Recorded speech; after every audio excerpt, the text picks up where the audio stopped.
Hola, és l'hora del contacontes per aprendre a imaginar. Avui us explico un conte on surten dos animalets petits que es fan molt amics. Es diu El talp i el gripau.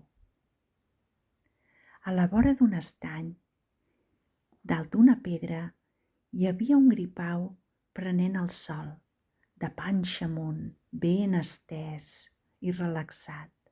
De sobte, sent un soroll. Era un talp que sortia d'un sot del terra. Es van saludar, es van presentar i al cap d'una estona ja s'estaven explicant mitja vida.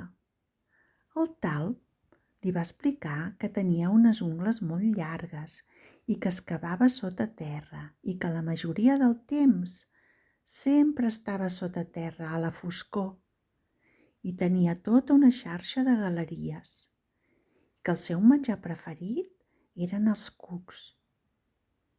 El gripau li va explicar que a ell li agradaven molt els llocs humits, les herbes molles, amagar-se sota les pedres i saltar de fulla en fulla.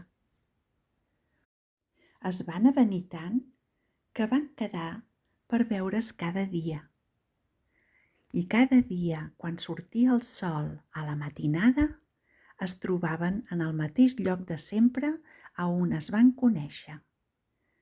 El primer que feien quan es veien era una forta abraçada. Compartien l'esmorzar, s'explicaven acudits i reien molt. Els hi agradava molt jugar a cuit i amagar. I parlaven i parlaven. Un dia es van mirar tots dos de dalt a baix i el talp li va preguntar al gripau: Escolta, gripau, ara que et miro bé, què en fas d'aquesta cua? Arrossegant-la per terra tot el dia. El gripau, molt parat, es va girar i va dir: Doncs ara que ho dius, no m'havia pas donat compte que portava una cua arrossegant-la.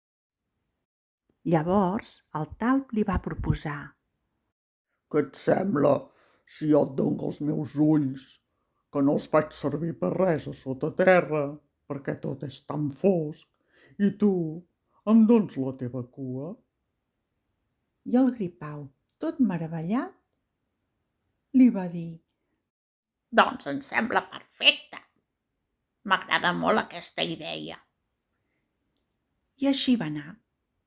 El gripau li va regalar la cua en el talp i el talp li va regalar els ulls en el gripau.